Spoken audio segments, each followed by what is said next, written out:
I'd like to call to order tonight's Charter Township of Oxford Planning Commission regular meeting, Thursday, September 12th. If we could all rise and pay respects to the flag.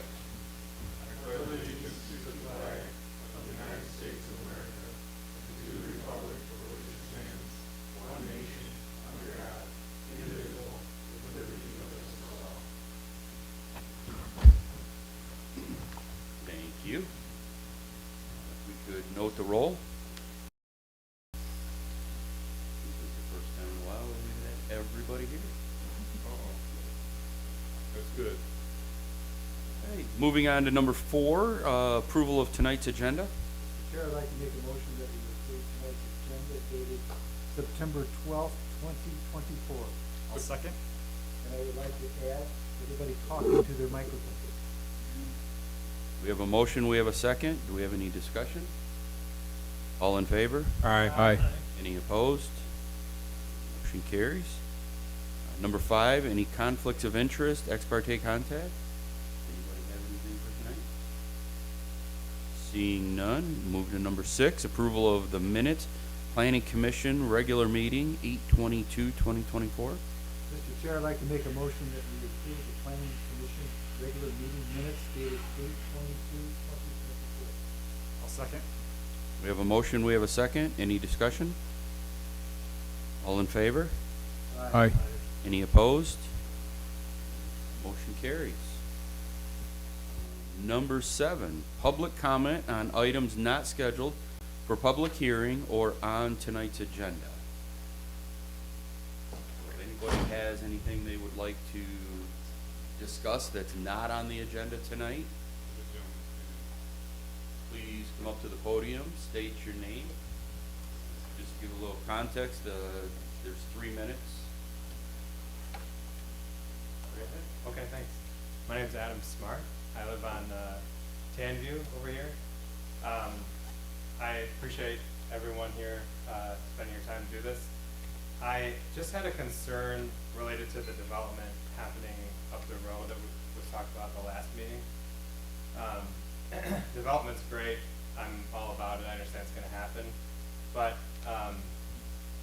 Tanview, as everybody knows that lives in Oxford, is a cut through, which I understand that. I live on it. But I'm wondering if, as a planning commission, we could potentially plan around the idea of Tanview not being like a main thoroughfare, because even when you Google, like if you were to put a pinpoint where this neighborhood's going to be, where all these new homes are going to be, and you were going to say, I want to drive to Kroger, you know, a lot of times of the day it would take you through Tanview, not downtown, not any other way.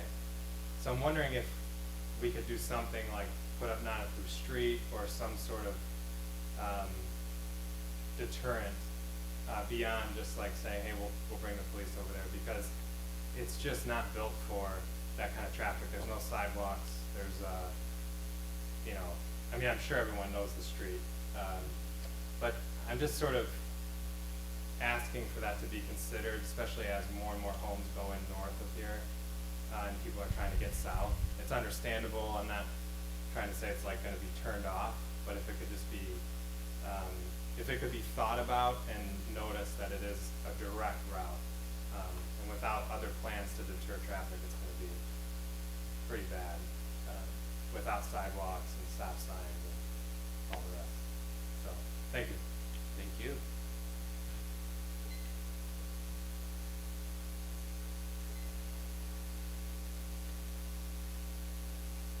Anybody else want to address anything that's not on public hearing or on tonight's agenda? I'd like to make one comment, Sure. just because I just listened to the previous comment at the podium. A lot of people may not know it, but by 2026, Dunlap Road is going to be paved from where it's currently paved now by the Township entrance, and where it approaches Westlake, and then it's going to go all the way to M24. And I think that pavement of that road is going to help deter a lot of that traffic coming in the direction that you just spoke of, because it's going to give them a direct route to M24 and the other way. So without going through the village, I won't tell you that it's not going to go southbound, but it should help, I believe, in what's going to happen with the new developments going up north of Seymour Lake Road.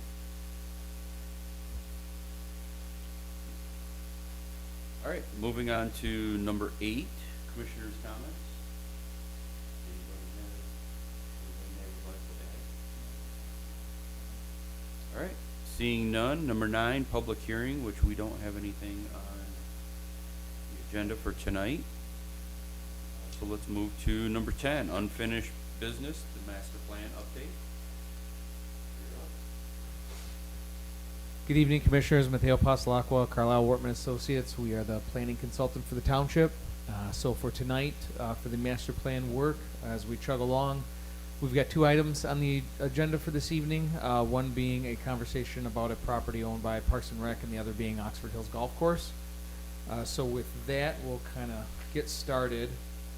So as it relates to the Parks and Rec property on Coates, the conversation was that the Parks and Rec department engaged us about wanting to put a little bit of input onto the master plan as it relates to a portion of the park, the Seymour Lake Park on Coates Road. Some of the planning commissioners probably recall at a point in time that the town or the Parks and Rec department wanted to take the single-family home that is on the property and get it rezoned and parcel off and sell it. And that request was denied. So what they would like to do is, in an attempt to kind of come to a better solution for that project, they've asked that a portion of that site be rezoned to the 5-acre standard, or not rezoned, redesignated in the future land use map as a 5-acre site, which would then put them in a position to put a plan together and approach the board at a later date for a potential rezoning. The purpose of that is to have that single-family home come off of the park property, be its own property, and function as a single-family house. My memo that I typed up on it, upon reading it further and getting some feedback, probably could have been clear that the point of this was not to designate it as a 5-acre site and then split it up further. The hope at some point is to designate it as a single 5-acre lot. And so Parks and Rec wanted to put in front of the Planning Commission this request to have that portion of that park redesignated as acreage estates, which is the 5-acre designation. So with that, I would throw, answer any questions. We can have a conversation regarding that item. I think then what earlier conversation I had with someone was that this is just for this parcel to be rezoned into a 5-acre piece now. So actually, it would be a portion That's of... all we're gonna be looking at for this component tonight. Correct. All you're doing is looking at turning a 5-acre portion of that lot to acreage estates as opposed to the public recreation designation. Okay. It's clear now. Just for the future land use. Correct. It's not, we're not actually changing the zoning tonight. We're just putting it in the master plan for future. Designation. Yes, correct. Okay, understand. No issues from my side. So the map, and just to clarify, the future land use draft map that you have in front of you this evening is labeled version 4. Every time we change it, the version changes, and then we mark it with the red designation to show where we've changed. The only change that's been made is that proposed change by the Parks and Rec Department. And again, it's not a change, this is a... You're not rezoning down the property. future. You are just applying, just to be clear though, you're applying a designation to a portion of the property. It is still one site. It's just that area of it would carry the 5-acre designation on it. It makes more sense to me. I mean, we have other areas out there that are designated as large acre sites now. To designate it as a future land use site is larger than, say, an R1 type or something. It makes sense, in my opinion.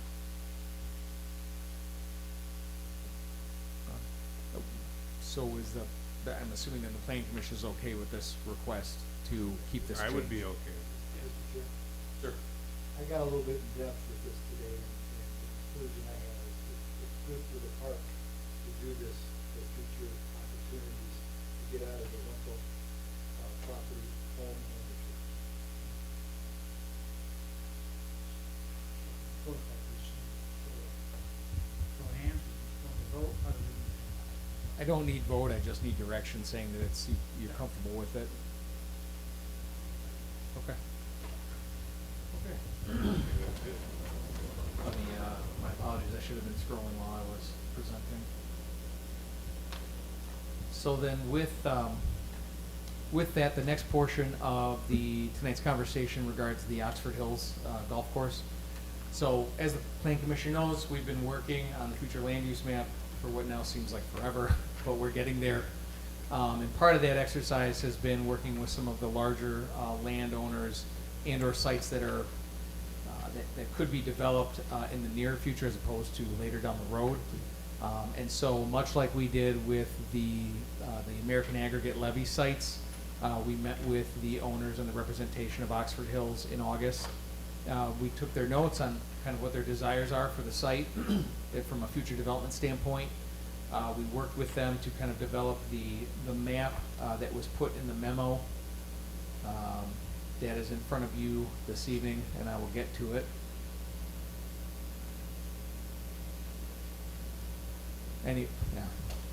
And just to know that this was much like with the other sites, this was a back and forth. We got to a point where this visual representation and these designations we're comfortable in putting forward. Again, these are not exact. There's nothing about this that's exact. There's nothing about this that's concrete, but it does give a picture of what the ownership's goals for development on the site would look like. They are looking to sell in the next 6 to 18 months. And kind of the overall goal that's been discussed is they have 400 to 420 units on the site.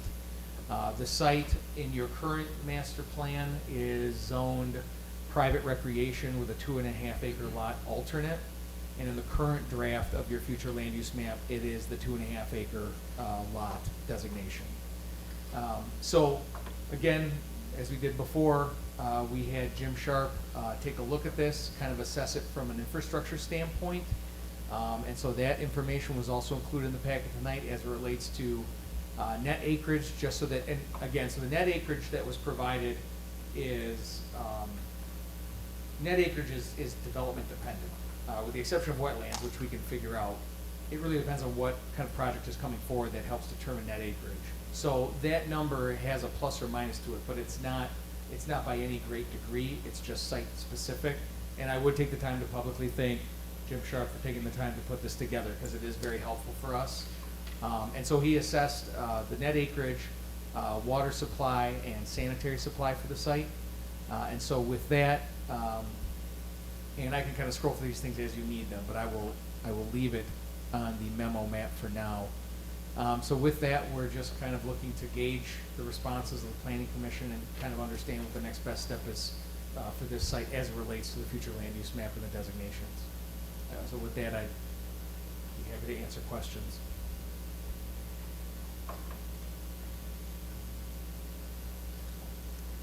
Should we give the landowner 3 minutes to? Yeah, you remember what? Yeah. Okay.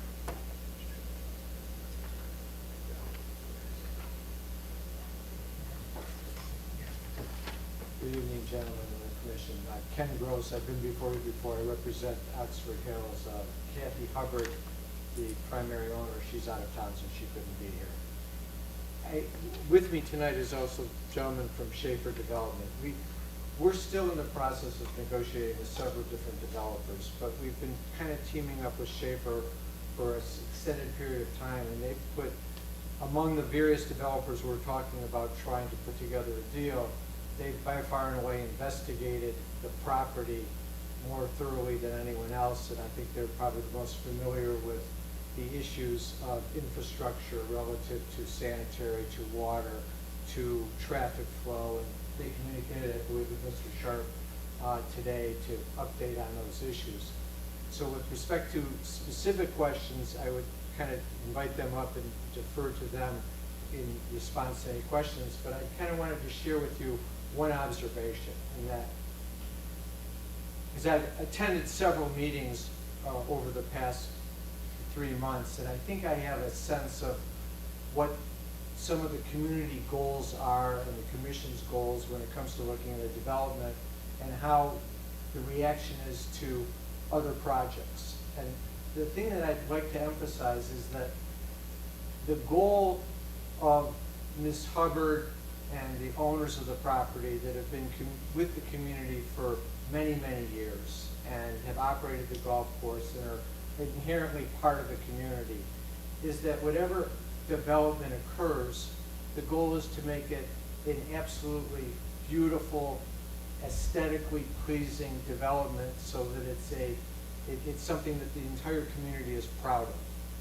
And with the golf course and the size of the property, it provides that opportunity.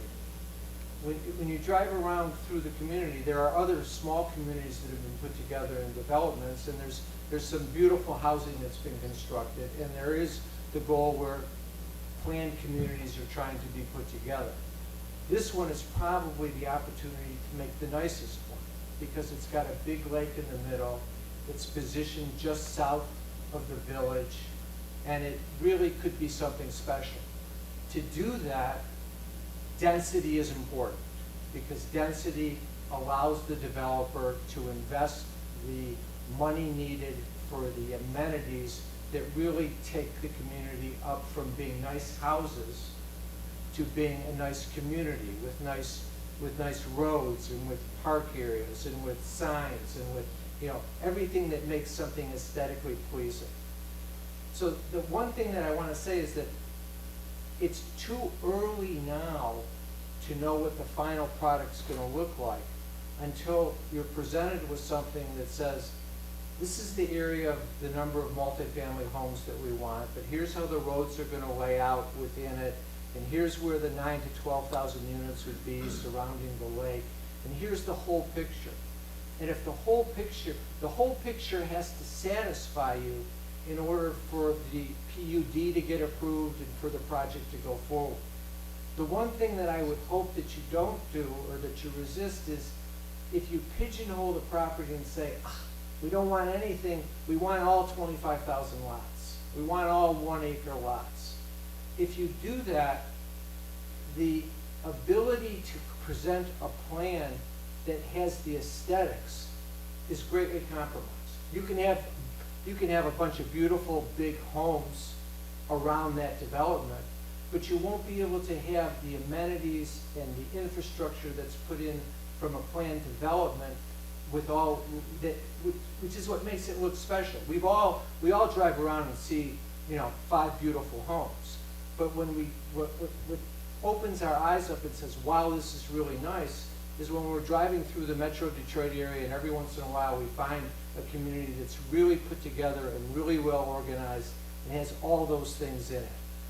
So when you're making your decisions, I would ask you to take into consideration the idea of not foreclosing anything or making it difficult to present a proposal that shows you density of 400 or 380 or 420 units. Everyone on the development side and the owners understand that there has to be adequate water. There has to be adequate sewer. There has to be adequate access into Drainer Road, into Lapeer Road, so that the issues of traffic flow are not compromised, so that it's either status quo or it's better. It can't get worse. Nobody's, you know, I can feel safely that whoever comes to you at the point where there's a site plan seeking approval and a development, they're going to have answers to all those questions, and they're going to position it in a way where it addresses those issues in a satisfactory manner.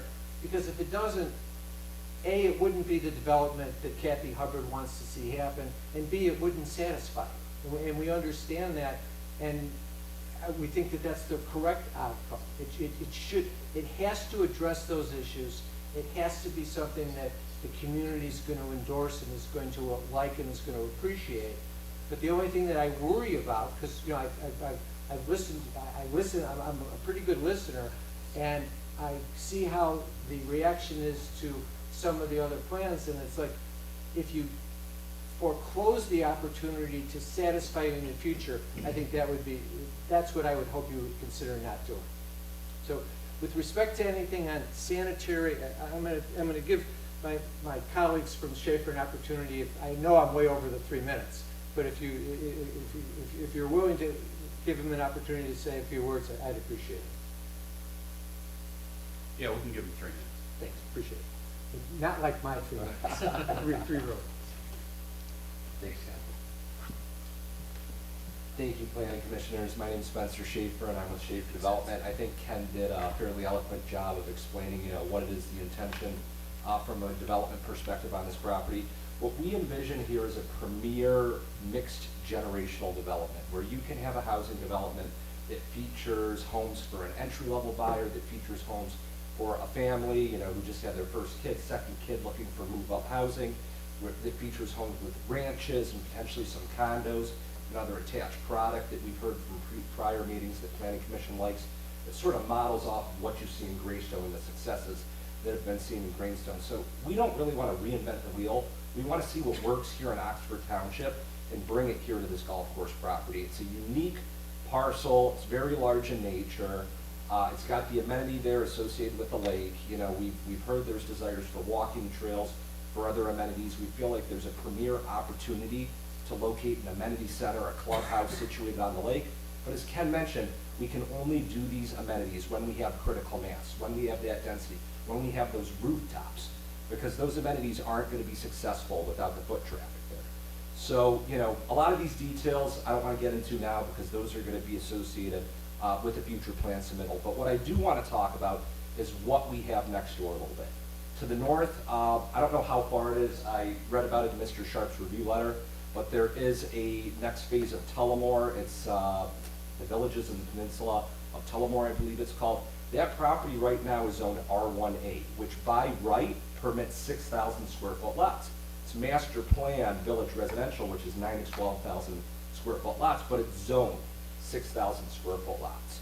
We look at Tullamore, that was developed with 12,000 square foot lots. As we go more towards the east, Camp Oakland still owns one parcel, that's Parks and Recreation. Another parcel was recently sold, I believe, to Clearview Homes, that's being planned for a housing development. But as we go even further south, more in that southeast corner of the property, there are 1 acre lots there. So we wanted to be sensitive to that, and as part of a planned unit development proposal, I think everybody sort of expects, there may not necessarily be 1 acre lots there, but the intention would be to have a bigger buffer, to put some of our larger, more high-end, more premium housing, have it being located in that location. And as we look on the south end, this was where we had a little bit, debate internally, but we have a PUD directly south of us that features very small single-family lots and a condo environment, as well as some townhouses. And as we go on the other side of Lapeer, there's varying degrees of single-family, commercial, multifamily, as well as a mobile home park.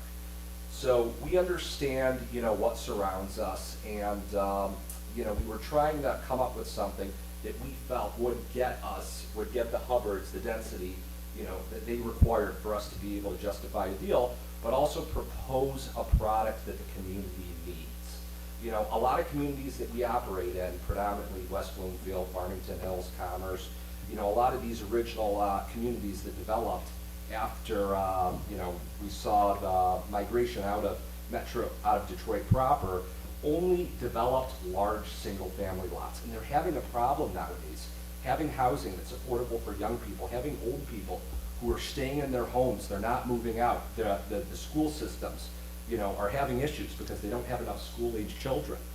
So what we're looking to do here is strike an accord. We know the balance of housing that exists in the Oxford Township community, and we want to do something a little bit different that can be open to all. Again, the key here is doing a mixed multi-generational development, combination of product, having enough critical mass that can support all these desirable amenities that we've heard that everybody, so wants and desires in the Oxford Township community. So it's about finding the right balance at the end of the day.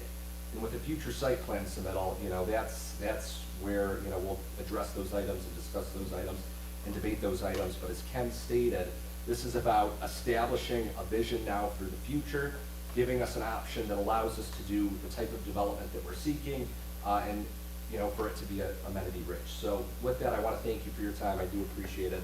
And we're more than happy to answer any questions as it relates to utilities.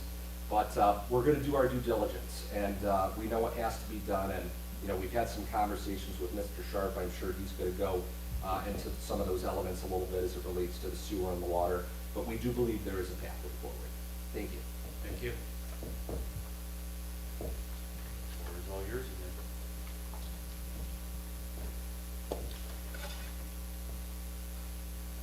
Yeah, so based on the information that we presented, the owner's representation, and I'm happy to kind of talk through this with you guys. Mr. Chair, point of order.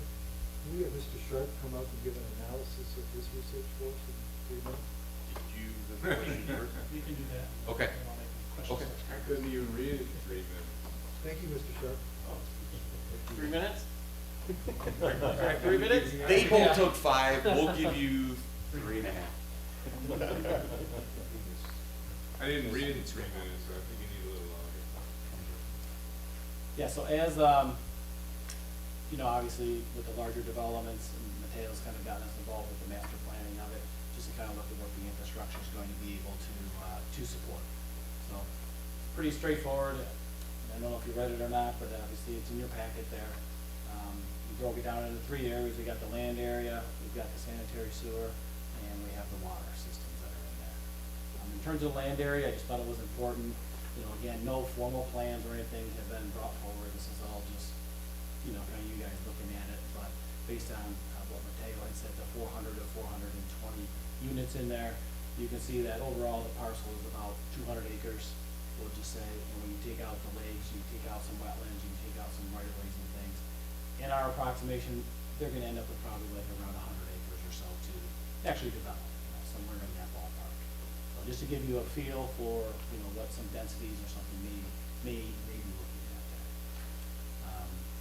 Yeah, with regards to jump into the next one was the water supply. So right now, this property is not currently in the water and sewer district. The township has discussed it over the years to add an additional well site over on the eastern portion of the township, somewhere in the Drainer Road corridor area. That's kind of what our models show.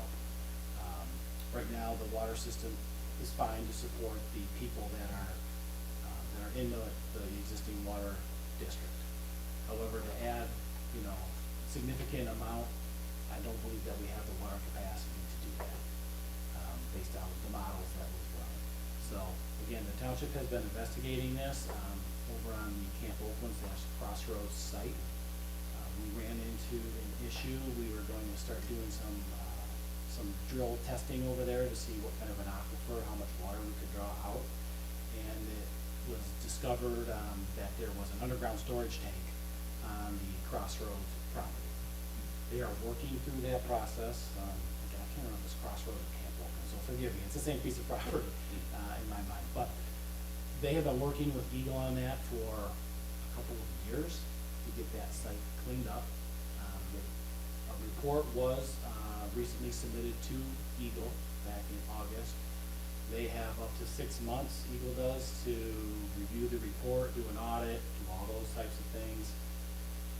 Again, I don't know if they're going to, you know, they could request additional information, so on and so forth.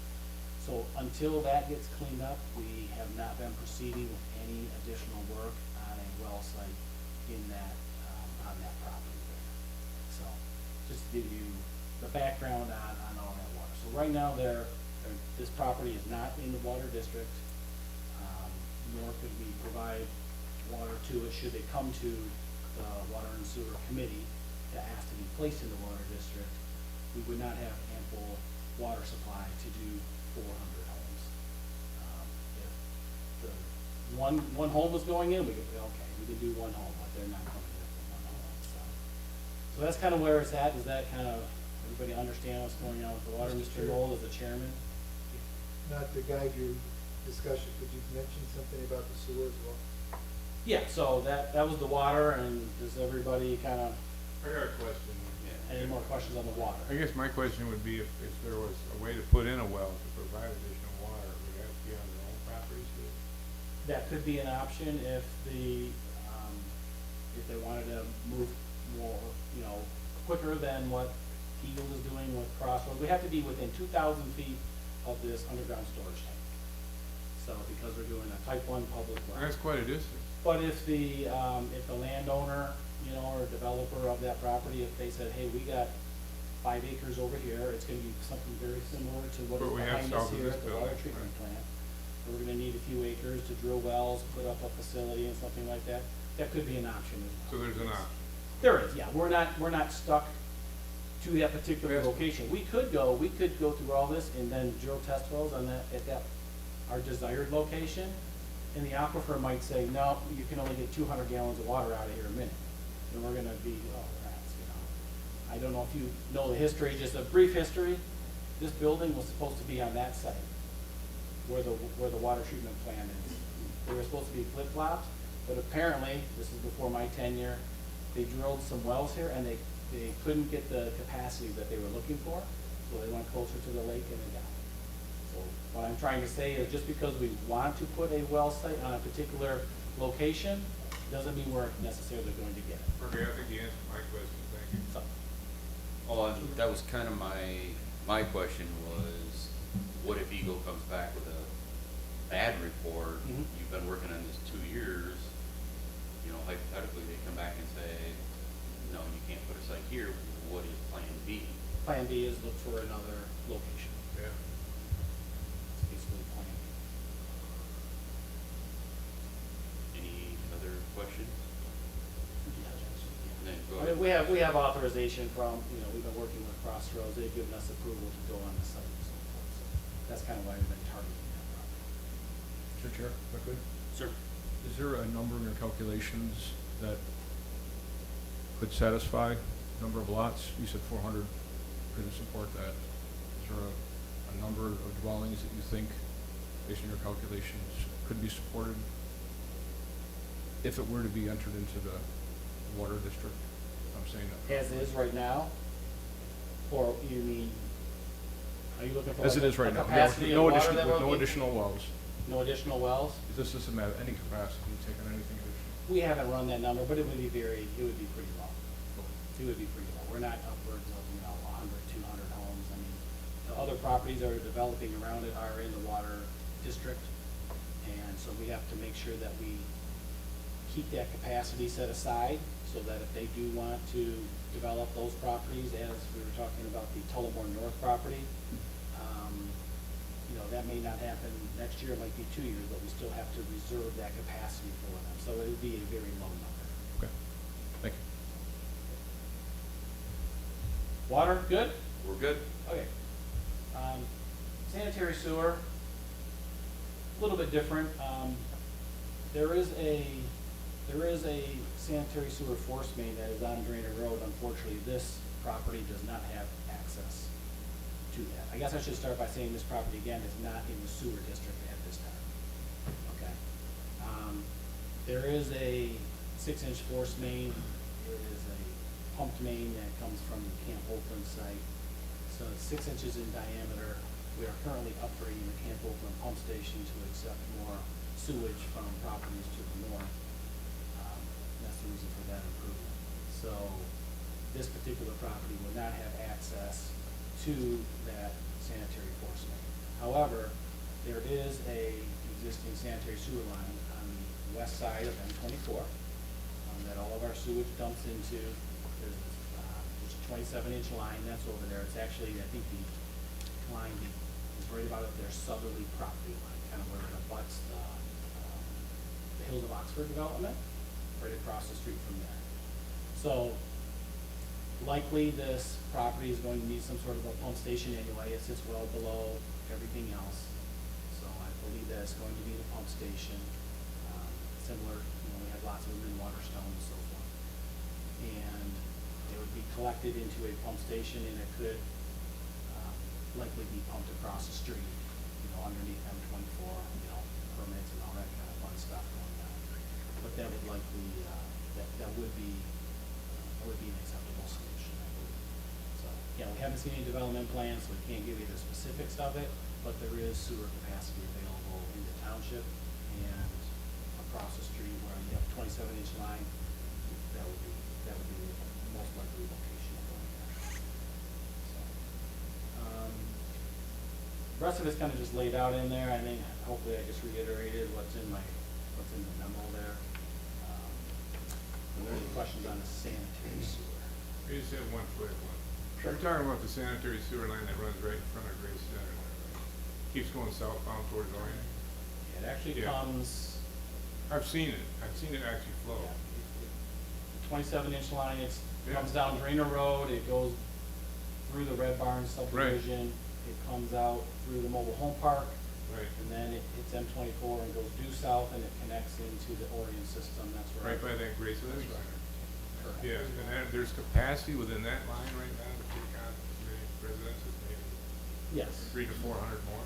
yes, Okay, so they'd have to bore under 24 on that job? they would have to go under 24, Okay.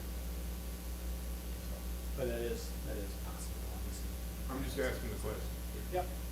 Thank you. Sure. And then, any questions on the sewer? Any questions on I that? think you just answered it. Okay. And then just, again, food for thought, because you're looking for master planning, you know, it's been mentioned about the traffic, things of that nature. Obviously, they just re-signalized the intersection at Drainer Road and M24. I don't know if that's because of capacity issues or accidents or what's been going on, but we all know that that's, you know, the corner's kind of busy, we'll say. Currently, this property only has access to Drainer Road. It's kind of landlocked out to M24. It would be nice if there could be an access to M24, but currently they don't own that property. They would have to talk to the property owners along there and maybe work out some kind of a deal or something, access, but the only access currently to this property is off of Drainer Road. So that draws a question for me. Excuse me, Mr. Chair. Go ahead. When I looked at it, I mean, you have the lake to the north, you have the pond to the south, then there's a fairway that runs down through there.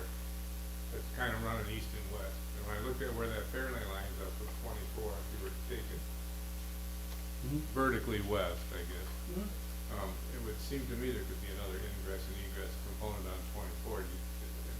Because their property goes to 24. Does not. Oh, it does not, because where the, No, there's, oh, the old railroad bed. The old railroad bed is owned by a different entity. And, That's so- why I'm confused. Yes, so it appears as though it goes to M24, but it does not. However, the Oh, entity that owns it Okay, there may be consideration. okay, you just brought light on the subject. All right, thank you. what's the grade difference between 24 and that there? It's significant. It's significant, but if they don't have a way to get to 24, there's the problem. I thought the property connected to 24 at that point, but you're saying the old railroad bed's The there. old railroad bed, yeah, is owned by a different entity. A different entity. And, Okay. so they don't have direct access, but that would be nice, I mean, in the whole scheme of things, to have access right to M24. And that would alleviate so much of the problem there on Drainer Road, but currently it does not exist that way. So, You'd almost need a 2-lane roundabout there at Drainer to fix all that. It was discussed when they redid M24, MDOT was having nothing to do with any roundabouts though, I'll tell you that. So, they did not want that. And obviously with a couple of other developments in the currently planning phase, it's only gonna get, it's just gonna get worse unfortunately, so. I wish I knew the answer to that. We got some money, we could buy a gas station on the corner maybe or something and help it, but. So with that, I'm just kind of looking at the infrastructure there. I mean, obviously stormwater for a development like this shouldn't be much of an issue. There's wetlands and ponds, things. We have our normal, filtering of, stormwater before it gets into any of the wetlands, but with all the wetlands that are on the property and the pond there, lake, not gonna be an issue with that. Mr. Chairman, Sir? question for Mr. Sharp. Knowing these issues that you brought up, water, sewer, how long do you think it would take to resolve and have these issues resolved so that some kind of development could be done on this property? Is it gonna take a year to work through the water and sewer issues? 9 months? 2 years? Do you have an estimate? I would say that the water issue would probably take approximately 3 years. Just guessing. You know, because we have to, everything has to be approved when you're withdrawing the amount of water that we want to. It's not, we just don't go to the health department and go pull a permit. We have to do a lot of studies. It starts with some test drilling. We have to go through the Eagle process through Lansing. That process is probably gonna take at least a year. And assuming that the aquifer has the ability to draw the water out that we would like, you know, then we have to put design plans together, then we have to build the plant. So, you know, you're probably, at least I would say 3 years out before the water issue would be resolved, just knowing the way that the process works. Sanitary sewer, not as much, I don't think, other than, again, they don't have direct access, so they would have, development would have to negotiate with property owners and permits from MDOT, but sewer capacity could be available there, so I don't think that that would take nearly as long. So, just a rough guess, that's about what I would Yeah. think, yeah.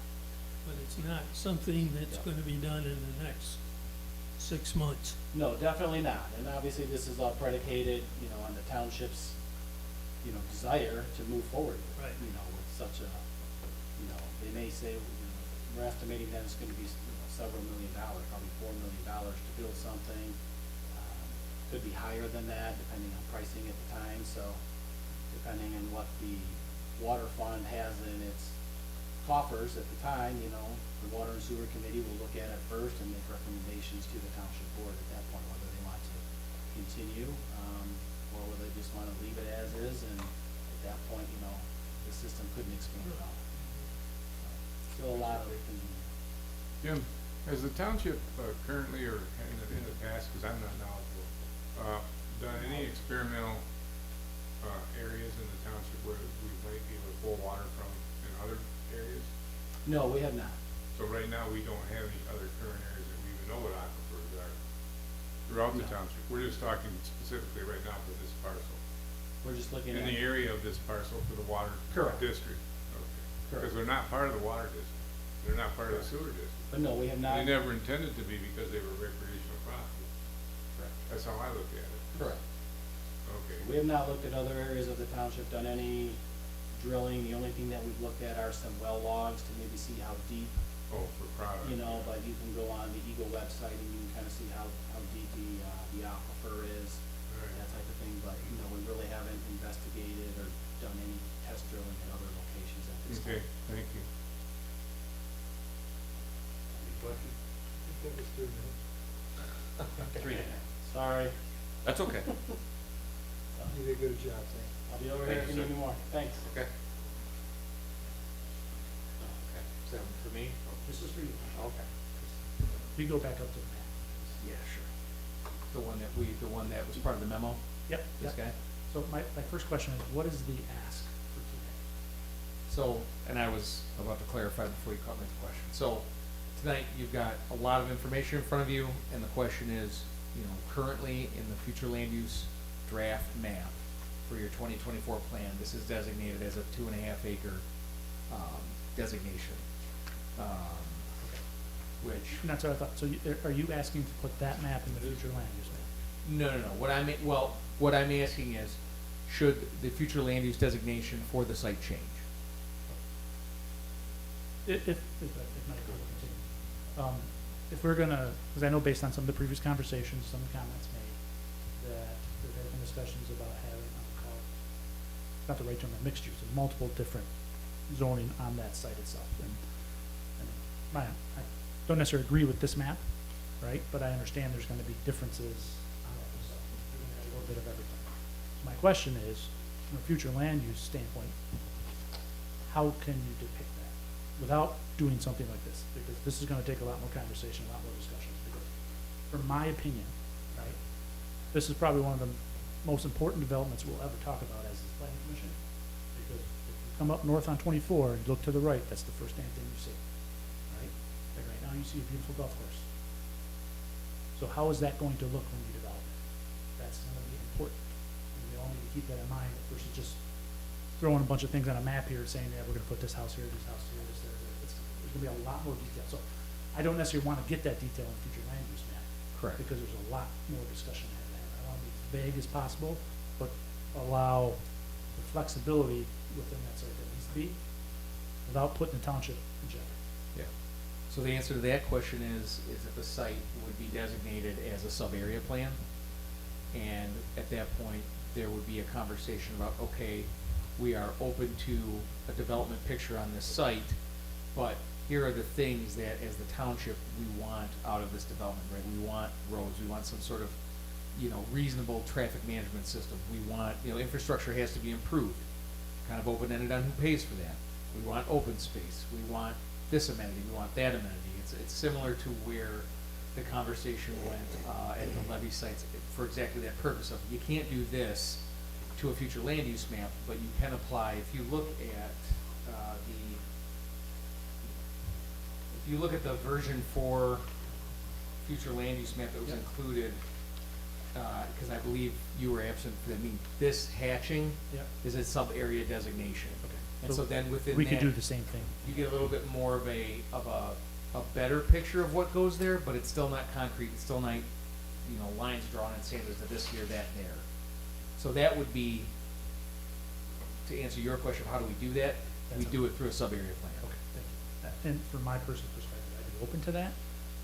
Because I'm not, like I said, I'm not in full agreement of what was shown today, and I think it's most probably what I want, but I understand there's different things in there. And some of the comments made earlier, yes, we do need some additional, or different types of housing in this township.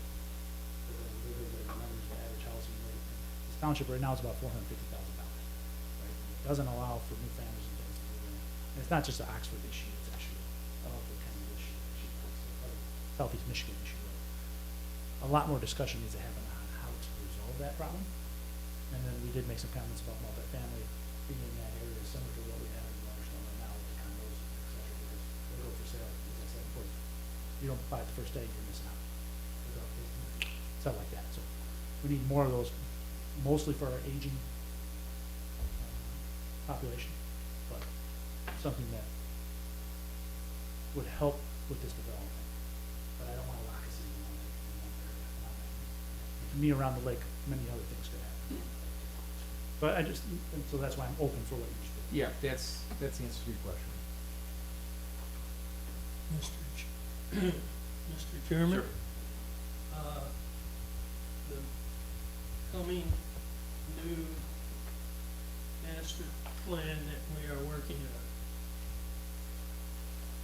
the time frame from when that plan starts till it ends is how long? Is that a 5-year plan, 10-year plan? Your current, once you adopt the current master plan, kind of what's the shelf life of it? Yes. So by law, every 5 years, you gotta dust it off and say, still looks good, needs a tweak, let's tear it up. So every 5 years, statutorily, you're supposed to review it and make that decision. So therefore, based on Jim's estimate of time, to get some of the background stuff in place, there might be 1 year left in this master plan to actually do a development.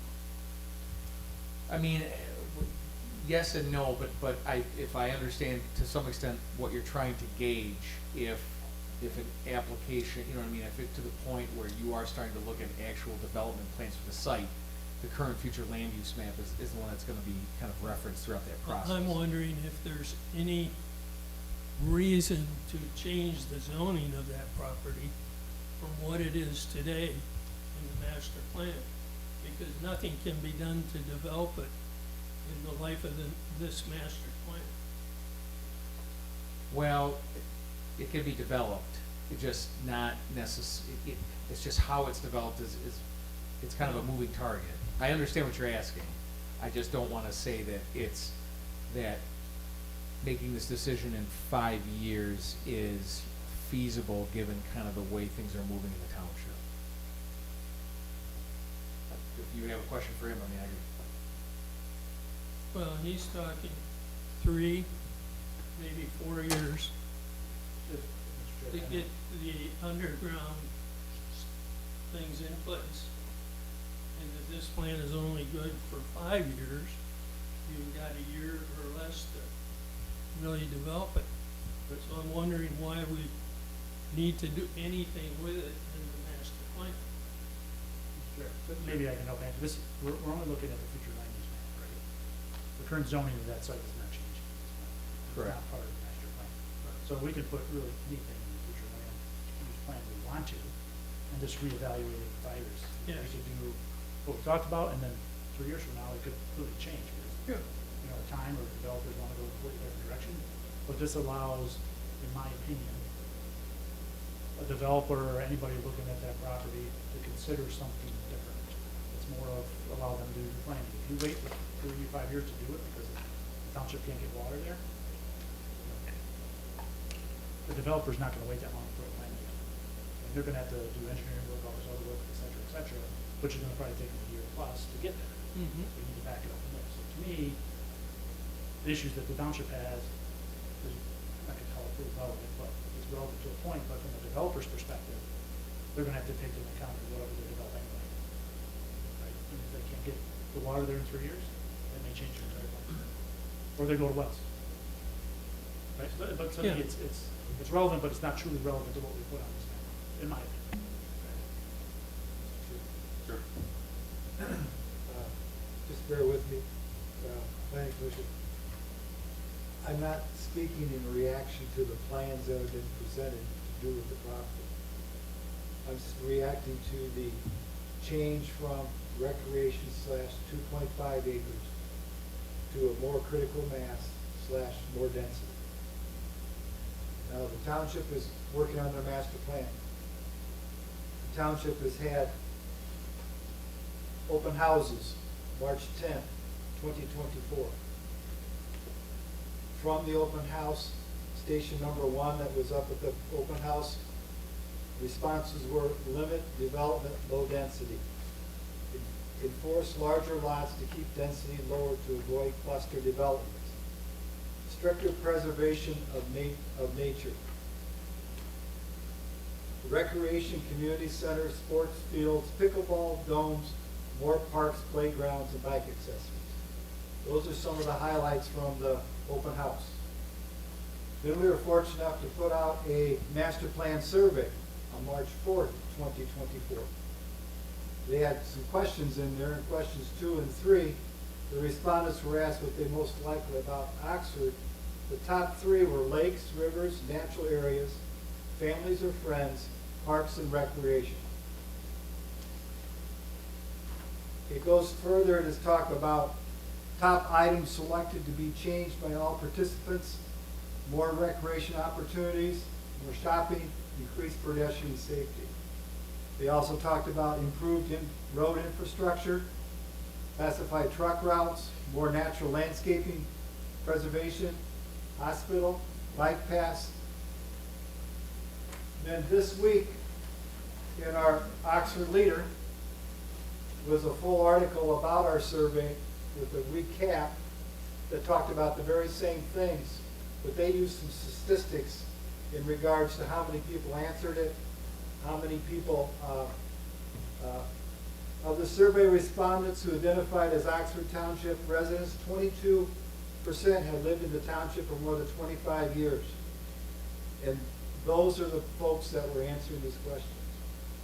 So what I look at on this is the same thing that we did with some of the other property of the north on this map that talked about the Dunlap Road sub-area, the Ray Road sub-area, where we asked some of those areas to remain the same as it is in the current master plan without doing any changes within this new master plan, but looking at it in 5 years. And the reason that I'm suggesting this is that we have no designation for infrastructure, water or sewer. We have traffic infrastructure issues, and we have density issues in the master plan. And the biggest one is the density issues that if the general public have talked to us all about. I have not heard one person, I'm not being smart, oh, let's go build more high-density homes in Oxford Township. So I'm not in favor of changing this position on this property, have it remain as recreation / 2.5 acres as it is today. So just to be clear, as it is on the 19 map, it is the recreation with the 2.5 alternative. On your draft, the current version draft, it is just the 2.5 lot. It no longer retains the base recreation. From the information I gathered, I'm not willing to take out the recreation because visual aids talk, statistics talk. They want, the community wants recreation. And far be it for me to sit here, and my time is limited, I understand that, far be it for me to sit here and say that I want to take away from recreation.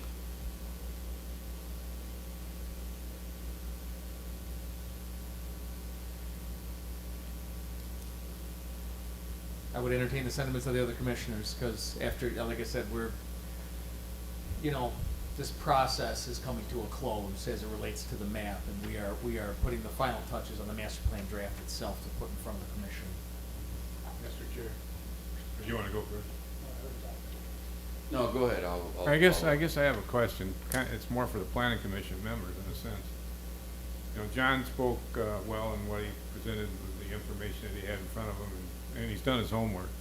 And I was involved in the beginning stages, and then kind of fell off with some health issues. But anyway, he said the rural residential at 2.5.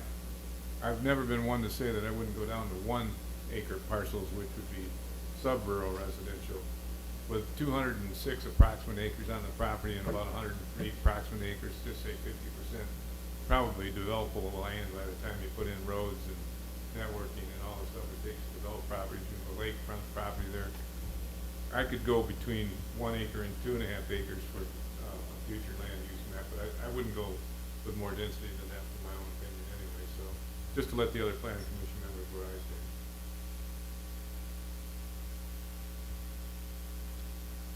Anybody else?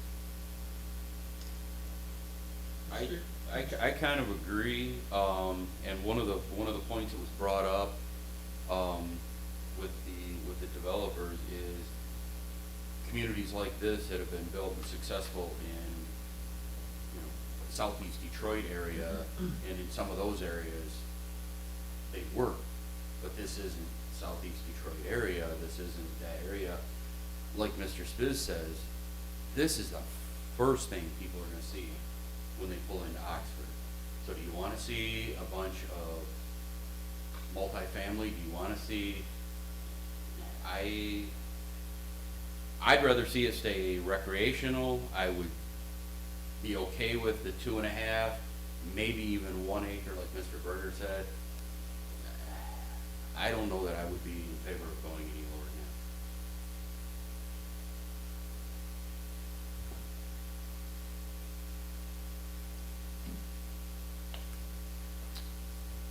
You had a question? Well, I was just gonna comment that I'm in favor of leaving it at the 2.5 acre site recreational as it is today. Because I think that's what the public, as John has pointed out, has said that they want more recreation.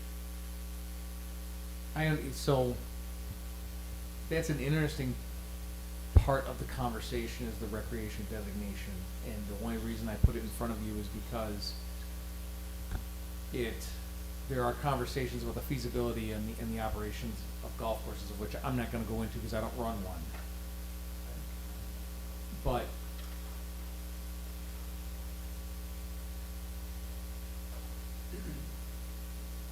yeah, the direction of the 2.5 acres was as an alternate in 19 was some acknowledgement that there may be a change in the way that this property would be used and the way that it could be marketed. I'm not here to tell you that one way is right and the other is wrong. It's just that as we talk about recreation, again, part of this conversation is taking place because it is, there are conversations about the feasibility of operating private golf courses. Again, I am not an expert on the matter, but I just want to voice that as we talk about, again, right now, it is just at a 2.5 acre site. It does not have the recreational subcategory or primary category of the 2.5 acre, alternate. Commissioner Springs. Yeah, I'm gonna put on my other hat here for a minute. The County Board of Commissioners just approved some millage language that's gonna be on the ballot here in November. To increase your Parks and Rec millage from 0.35 to 0.65. About 75% increase. It's gonna bring $52 million a year into the county. The question is starting to become, how much is too much from a recreation standpoint? I understand what people want, but what are they willing to pay for? Because just because you have a piece of property that's recreational, it still has to be maintained, and you still have to take care of it. Right, so, and the county currently has 7 golf courses. Right, almost none of them make money, I should say. Half of them make money. Half of them don't. Right? But the county's not willing to get rid of them because, as Commissioner Notes said, people want recreational. So we'll see in November what people want to pay for. Right? Because, I mean, that's a significant increase. And what everybody's gonna be paying their taxes. And I think that one of the biggest complaints we see is taxes. Everybody talks a lot in these surveys there until you get your tax bill twice a year. It's like, holy crap. My taxes just went up again. Yeah, we all like our property taxes, but our property values go up. But guess what? Your taxes go up along with them. And you add these new millages on top of it. You continue to add this and you continue to add that, which is one of the reasons we're driving people out of this county. Because things are too expensive. Right? So I hear recreation, I do, and I'm 100% in recreation. I hear what everybody else is saying too. You know, has always been one of the big promoters of less density in 2.5 acre lots, 5 acre lots is what I prefer. But I also am trying to be realistic with this site. You know, from a golf course perspective, what are we gonna do if they go out of business? We're just gonna let it sit there and grow and just look dilapidated, or do we gonna want a developer to come in and do something that we can all work closely together to get something that is beautiful as they come up with 24? Like I said, I don't agree with this map at all. But I think we need to be somewhat flexible in what we're thinking for the future. And this is a future land use map. We could change it again in 5 years, just as we're ahead, right? But let's give somebody an opportunity to look at it. If you would just put it as 2.5, I would say nobody looks at it at this point. They sit there, and if the Hubbards continue to operate, they do. If they don't, they don't. They may make the decision to move on. To me, you have to look at the whole picture, look at everything. And by putting it as this quote mixed use or whatever the terminology is, to me, it's no different than what we did for Levy. That's my opinion. It's there, we have the opportunity to look at it, it's flexible, and if we don't get a plan, if it comes to we don't get a plan, or Township doesn't get a plan they like, we don't do it. So by hamstringing somebody to 2.5 acre lots, to me, it's not the right direction.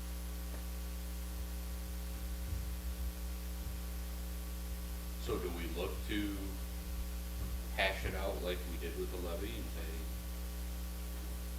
look at it for mixed use in 3 years, 5 years, whenever we have infrastructure? You could. Commissioner Ballard had questions. Go ahead. Can you explain the sub area of how you designated some of those locations that from the levy properties? Yeah, so the process for that was kind of similar to what Commissioner Spiz was talking about, where it's like these are massive chunks of land. Just throwing 1 or 2 designations really isn't going to, it's not going to provide the future guidance you're going to want when a development comes to the table and you need to kind of decide how are we going to approach this, you know, what is our end in this going to be. A sub-area plan allows you to apply that designation, look at that geography specifically, and list out bullet points. It's not a scientific study with exact outcomes, but it is in order to, you know, we are open to development in this area. You can have things like, we don't want to see more than so many, you know, X amount of units on the site. We do want to see open space amenities. We require traffic improvements. We require, you know, water and sewer. However, you know, whatever that cost is to get it there, we require it. And then should a PUD come in, you've got your roadmap. You've got your roadmap to say, this is all the stuff that we wanted, where is it? I mean, I'm talking a little more harshly than the way that conversation would go, but that's the essence of what the sub-area plan would be. And I think, and when I looked at the 2.5, I thought that was a little rich. But when I thought about it myself and then went down to sub-rural residential as 1 acre. 1 acre works for a lot of reasons. We have a lot of nice parcels of land out here that have been developed with well and septics on, that meet all the standards that are currently in place.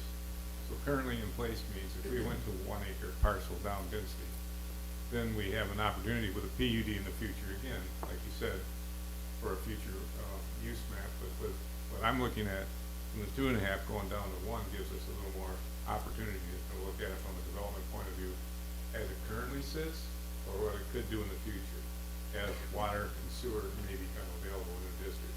Because right now they're not. So we could go down to 1 acre as a future land use map and put this into developmental property based on the standards of what come out of the county right now for well and septic. And we have lakefront properties with pretty nice looking lots. And with the idea that a PUD could come forward if there's more capacity in the future for the districts to be there for them, water and sewer provided. So that's why I'm willing to go down to 1 acre instead of 2.5.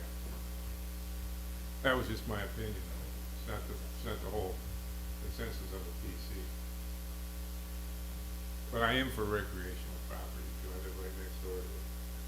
Sure. So, yeah. You won't find many people who aren't. Would the sub area give us more direction on what we truly want there? Because it is a very prominent spot, you know, like you're talking about. And I don't necessarily know if taking it just down to 1 acre will solve that prominent spot problem. But would the sub area help us to say, all right, this might make it look better if other opportunities came before us? Yes, I mean, the sub area, again, it allows you to paint with, it allows you to paint in broad strokes. So you can say, again, that yes, you know, around natural water features, we would like a certain amount of amenities. And, you know, in certain areas, we would like this style or this density of housing, and in this area, we'd like this density of housing. Or we wanted to add a multi, you know, to phrase their, or to coin their phrase, a multi-generational, you know, element to the site, things of that nature. So, yes, it's a way in which for you to get a little bit more specific without getting really specific. That comes at the time of development. Helps us have a little more control. Yeah, because at that way, instead of it coming to you as a PUD regardless, whether it's 2.5 acres, 1 acre, whatever, as it coming to you as a PUD regardless, at the time it comes to you as a PUD and you don't have anything in place, you're kind of starting right from the beginning and playing a little bit of catch up on, well, what do we want? What should we do? This allows you to say, okay, we did this in the master plan, we know what we want, we know what we expect, and roll it out. And it's not to say that can't change, you know, times change. It could be years before you actually see something, but it gives you a little bit of a head start on the conversation as opposed to trying to play catch up when the development hits the door. With a proposal. When do we put those very specific guidelines in place? The sub-area plan? Yes. So that's part of what we would be doing with this process. So if the board were to say that they wanted to take this in a sub-area direction, then what we would do is get some of the initial bullet points from the things that you're looking for, reference some of the information that the owners have already given us, and kind of come back with one of those, you know, big picture kind of views like what we did with the other sites, which those sites and the comments that were received on those at our last meeting, we will be looking to present to you guys in early October. So with this site, again, if tonight it's determined that a sub-area plan is the way that you might want to go with this, I'd get a few bullet points and some ideas just to kind of start, just so we could start on a graphical representation, and then at the next meeting we could hammer what those are out a little bit more.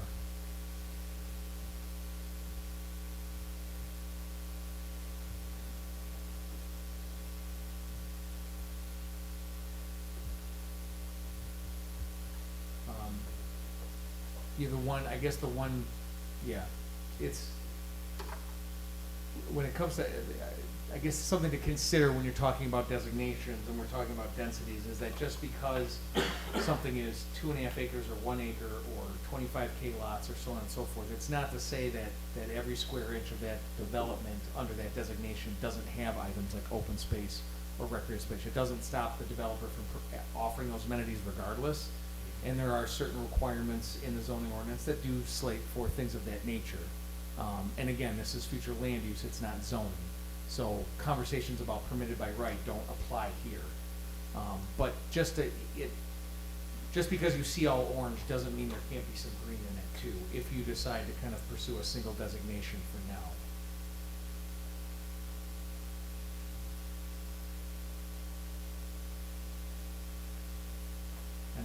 I know, it's not easy, but like I said, in order to kind of take the next step, they do need guidance on what designation you would like to see. It can stay 2.5, it can change to 1 acre, it can change to sub-area plan.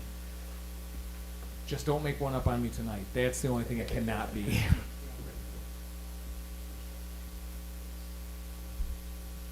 just kind of go down the line and see what everyone thinks. Come on. Looking at me, Yeah, so. left to right. You gotta start sitting over there. You guys always start with me. It's like, oh man. What, I agree, I'm sorry. No. Go ahead. With what Commissioner Knowles said earlier, he had some really good points, which I agree with, regarding the surveys that have gone out, and even the 2019 master plan supports that. I do agree that at some point, some sort of residential development should be entertained for the property.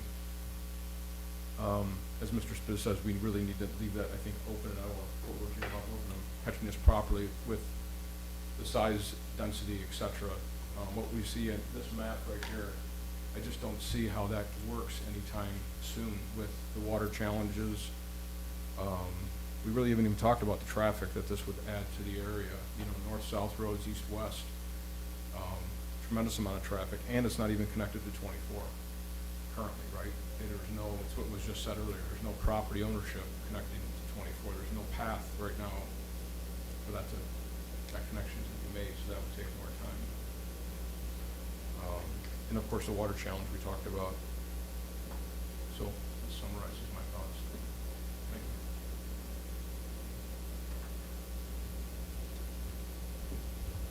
I'm not afraid to start, Mr. Chair. Go ahead. I mean, I feel like as a future land use draft that we're talking about, it's not in writing, it's not in stone, it's what we have for zoning.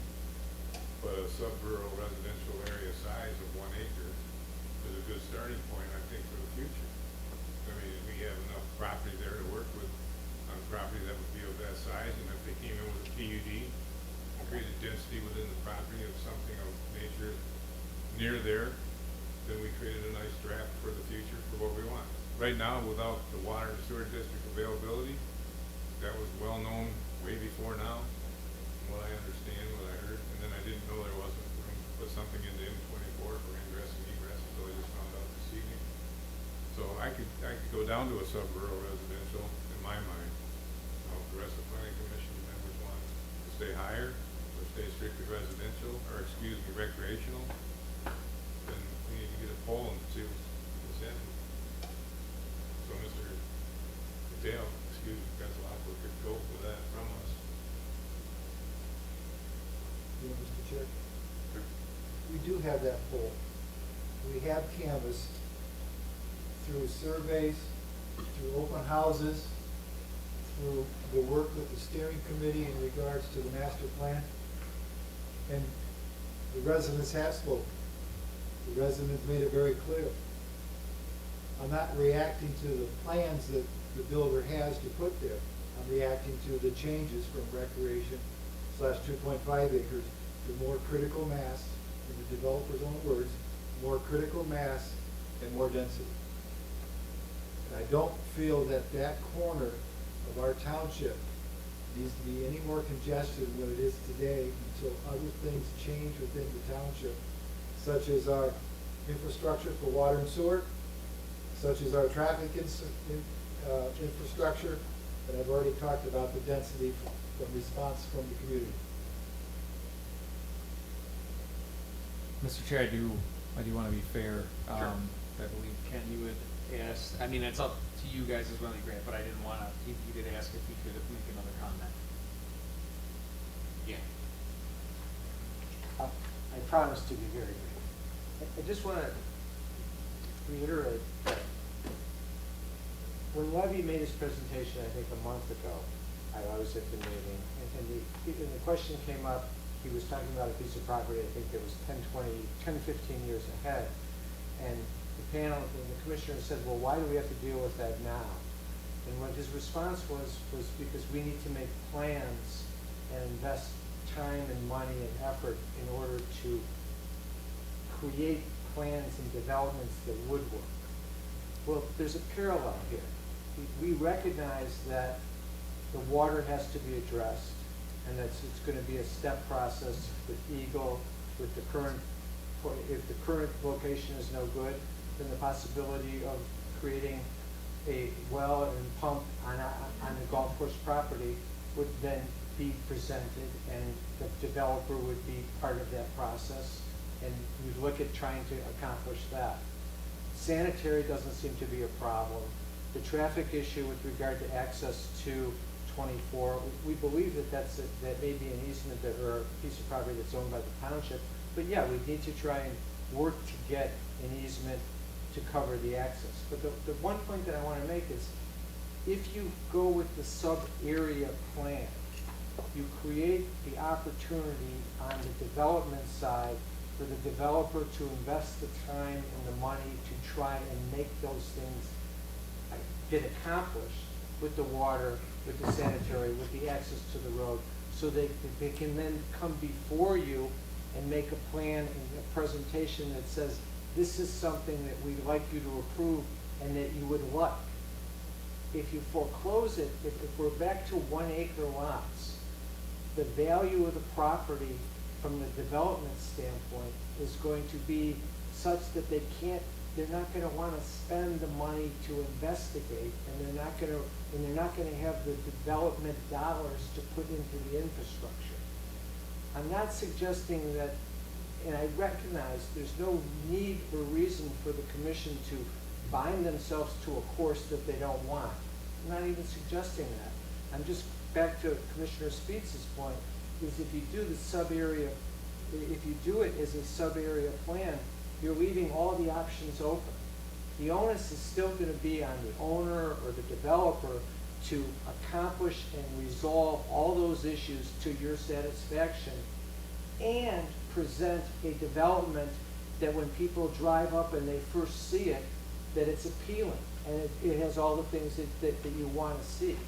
So I would just, and the last point I want to make is, I think you should also kind of keep in mind the ownership of the property. This has been a family that's been in this community, I think, for 70 years, going back to their fathers. And they've operated the golf course, they've contributed to the community. But golf courses have an age and have a limit. And, and there's a lot of golf courses in the area. And if they should, I believe it's fair that they should also be considered in having an opportunity to move this property into a development that you would like. And that would be satisfactory and viewed favorably by the commission. And that's really all that we're asking for, is we're asking, don't foreclose opportunities. Go with the sub-area plan so that it's an open issue that they can go and do what they have to do to satisfy it. They need to get the water. They need to get the sanitary. They need to resolve the access to the road so that people are safe. And they need to present a plan that everyone looks at and says, this is going to be the nicest development in the entire area. And that is accomplished, in my view, by the sub-area plan. And I think it's foreclosed by leaving them at 1 acre or 2.5 acres. Thank you.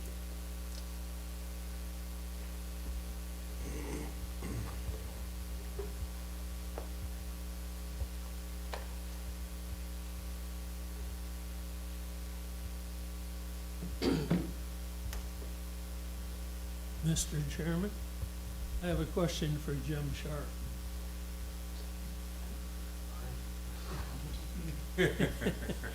Has that property been perked to know that a septic system will work for each individual home if they want to go Not to my knowledge, no. So I don't believe that there's been any testing done on that property to, for wells or for septics. Not to my knowledge, no.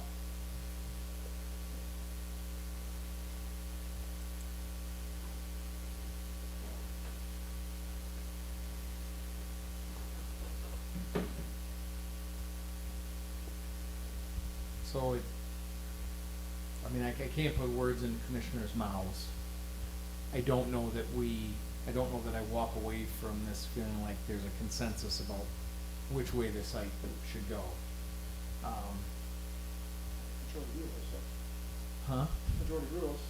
Well, right, so, I think the way that this ends up is a straw vote, where it's kind of, it's not necessarily like official, but it is a way for me to walk away with the majority direction of the board, on what the plan is for the site. I think, not to answer questions with questions, I think it's, what are we voting on? Are we voting on it stays at 2.5, or it goes sub-area? Are we voting on it stays 2.5, it goes to 1? I don't want to try to I'm not trying to put words in your mouth. I'm happy to structure this so that we get the answer, we get the direction that we need. But I think that's what it'll come down to.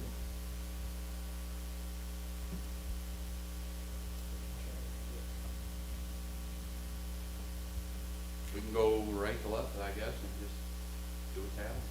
Right, but is the vote keep it 2.5 or go sub-area?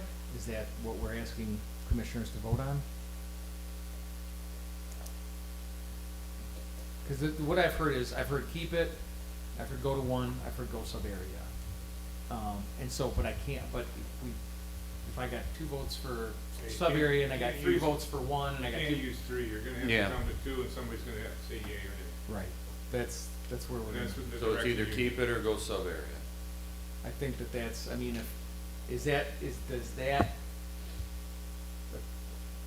yes, is that what the commission is comfortable with? I'm good to go what we just said for 2 areas, we'll say yea or nay on 2 areas.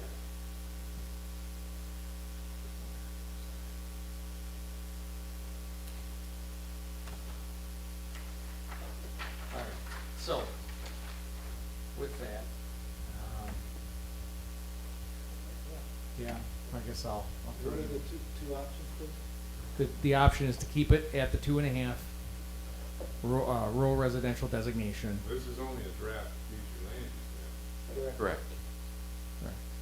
Is to keep it at the 2.5, and again, it's only 2.5 as designated now. There's not a recreational component to the designation right now. It's not to say 2.5 acre sites can't have that, but just so you know. So it's either you're voting to keep it at 2.5, or you're voting to go sub-area plan with it. So, in the effort of, Want me to go first? yeah, go for it. I need a volunteer bad. I'll go first. I'll say sub-area. 2.5. 2.5. 2.5. Sub-area. 2.5. Well, give me a, Mike,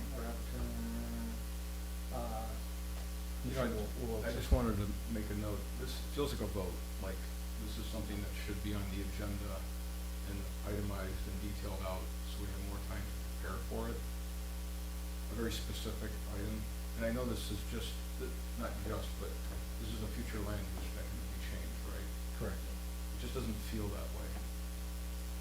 Well, It's like this is gonna be locked in somehow. And I wanna be careful that there's, through plan review and everything else, that we're not locking ourselves into a certain requirement. we are still talking about a draft. It still has to go through all of the approval processes. It has to go to the board. We are looking to wrap up future land use though. It was not the intent to come this evening with a vote, but I needed to kind of see what the commissioners were feeling, what their comments were. I realize that, and But I have to walk away tonight with a direction for the site, because we need to keep working. We either need to say it's 2.5 and we're moving, or it's a sub-area plan, these are the things we want, and we bring that back to it, and we can keep going from there. So, you know, when I look at the agenda and I do read through the packet, sub-area is not indicated on there, right? It talks about 1 acre, 2.5. It's, you mean on this right here? Well, on the packet that we were given for tonight, right? Correct. Was sub-area outlined in there somewhere? Maybe I missed it, but It wasn't necessarily presented as an option, but it's. that's my point, right? It wasn't an option. It wasn't something that I studied or tried to do research on. And I just wanted to be very careful in, you know, voicing where this goes because of all the things we've talked about. You can abstain Yeah, I would abstain. I'd need more information. I don't feel it's appropriate to have this on, as say, a vote for that reason. So you have your. Thank you. Yeah, no, thank you. All right, so with that, the majority is that the site stays at 2.5. Okay. All right, well, I appreciate your time, and I appreciate the information. Mr. Chair, Sure. can you explain to the board and to the public what that means? In other words, 2.5 acres per site, on the future land use map. Explain the future land use map and how that's integrated into the master plan. So the future land use map is a guide for future land uses, you know, the direction in which the township, the community, sees certain areas of the township going as it relates to development or parks or traffic, all of that, all of those kind of things are taken into consideration. Where it gets applied is part and part when you start to do a zoning rewrite, when you start to update your zoning to kind of see, well, what direction is the township heading and how do we need to adjust our zoning accordingly. It is referenced when a rezoning request comes to the planning commission and the township board, as it relates to the type of development that could go there. But it is just a general guide in the direction of what the community sees happening, you know, on those sites or in those areas.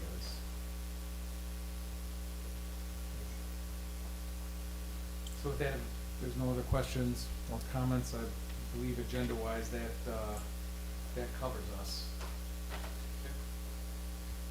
Thank you very much. Moving on to number 11, new business. I don't see anything on the agenda. We'll go to number 12, communication and committee reports. The Economic Development Committee.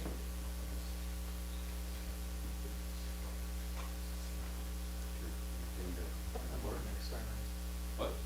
Oh, nothing else. Okay. Mr. Chair, I don't believe they've met. I don't think they Okay. have any reports. Okay. Ordinance Review Committee. The ordinance review committee met today. We worked on a couple different agenda items that will come to you in the next meeting. We also started a couple other ordinances that need some tune-up. And we started putting together a list of future projects for the ORC to work on.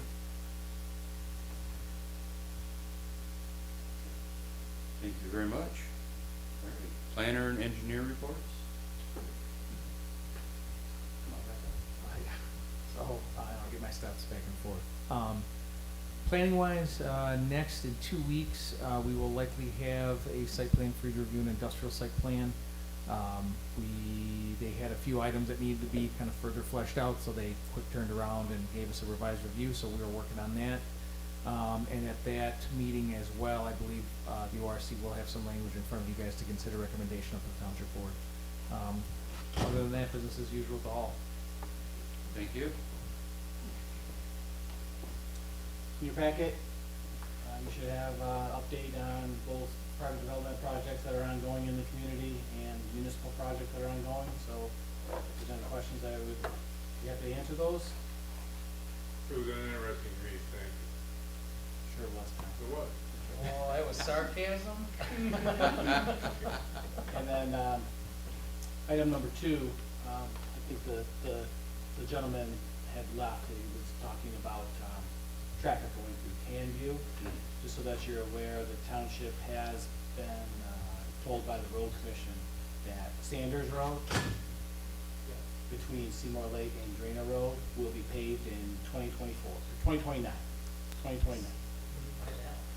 So, excuse me? There's only so many roads that are eligible for it, for gravel road paving.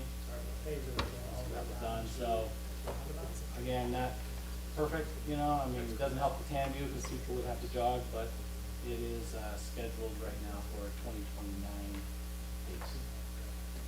Excuse me? It doesn't go any further. That's why I said why that. So, Yeah, I would think Coast Road should go all the way down to the roundabout.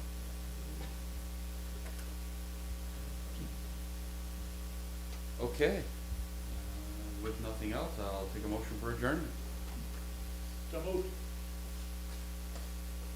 All in favor? We are adjourned.